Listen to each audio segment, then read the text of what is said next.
BoomTown.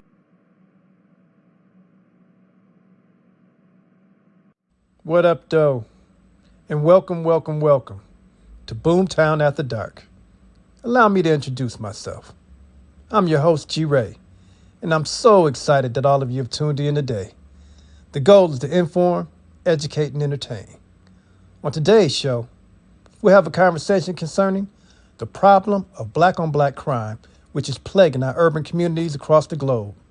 In just a few, we'll dive into that topic with our special invited guest. Welcome back. Our guest today is known to some as Black Moses. He was born in Jamaica August 17th, 1887, where he's widely regarded as a national hero. In 1914, he founded the Universal Negro Improvement Association. He moved to the U.S. in 1916 and is credited, among other things, as being the leader of the first and largest organized mass movement in black history. Please give the biggest, warmest welcome you can for the one and only, resilient, intelligent, fearless, Mr. Marcus Garvey. Mr. Garvey, what an honor it is for me to welcome you to the show. Why, thank you very much for that wonderful and, I must say, very true introduction, and also for having me here on your show today, G Ray. Sir, I want to take advantage of every second of our time, so let's just jump right into it, shall we? Yes, certainly. How do you say it here? Let's get with it. Mr. Garvey, sir. May I call you Marcus? Yes, you may. If you put a Mister in front of it, and Garvey at the end.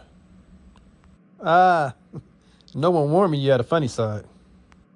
Watch yourself, home slice. I'm straight as an arrow. Straight as they come. I don't know. With that wild ass hat. Yeah, okay.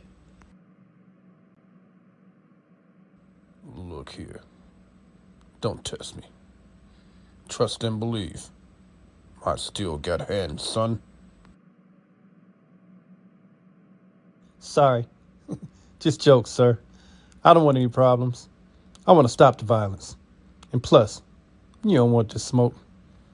Anyway, Mr. Garvey, as of right now, in 2024, black on black violence remains a significant concern among those in communities across the U.S.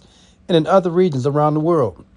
What are your views on the black on black crime that we see surging across the globe?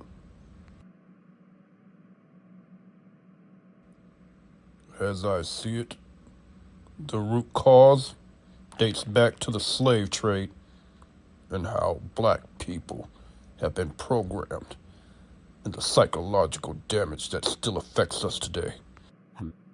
Let me play devil's advocate for a second. Some would ask, how are you blaming slavery? And what quantifies you to give that as an answer? Let's see. In case you haven't noticed, I'm a damn black man for one. And my ancestors, along with yours and every other black person in America, were kidnapped and brought here illegally against our will. There's no argument there. Please continue. Look at history. What those in charge fail to acknowledge or refuse to take responsibility for is a direct link between slavery and black on black crime. Then tell me this. What would you say to those individuals who say that there is no link, and that the crime and violence stems from a problem within the black race itself? Unfortunately, brother man, I would have to agree. Excuse me, Mr. Garvey. Whose damn side are you on? I gotta ask. Are you speaking for the man right now? Because I for sure didn't see that coming. That's because you interrupted me before I could finish. You young whippersnappers have zero patience for the truth. My apologies. Please continue. The truth is, black on black crime is an internal issue in our community. An issue that only we as a people can correct. But in order for us to do that, we have to take a look back and identify the cause of the mindset black people have to be able to effectively address the issue.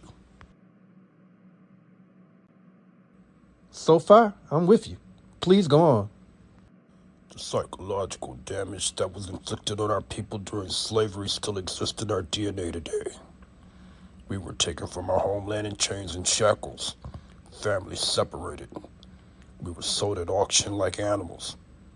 Basically, we were forced to do all the manual labor while white masters enjoyed life. And to further divide black people, they started pitting us against each other because of the tone of our black skin. This, in most instances, has led to a lack of self-confidence within our communities. We are a people who have yet to embrace this one simple fact. The black skin is not a badge of shame, but rather a glorious symbol of national greatness. That's deeper than the seafloor traveled by the mantis. Tell me, how does that factor in with the black-on-black violence that we're seeing today? Great question. The black race, black men in particular, have always been viewed as unintelligent, ignorant thinkers, thieves, criminals, or scum and undeserving, which has caused most to lack confidence. If you have no confidence in self, you are twice defeated in the race of life. If we as a people realized the greatness from which we came, we would be less likely to disrespect ourselves. Problem with that is, the powers that be have only given us bits and pieces of our history, and that's only where they even teach it at all.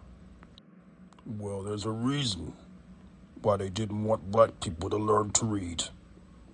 They were afraid we'd learn how powerful we could be if we stick together and support one another. So remember to look, listen, and learn. And then I implore you, take advantage of every opportunity. Where there is none, make it for yourself. In the words of Johnny Gill, my. Awesome chatting with you today, sir. If you heard nothing else, let these words, once spoken by today's special guest, Mr. Marcus Garvey, resonate in your spirit. A people without the knowledge of their past history, origin, and culture is like a tree without roots. That'll do it for today's show. Thank you, Mr. Garvey, sir. It's been an awesome privilege. And until next Thursday, power to the people. You know what it is. BoomTown, bitch.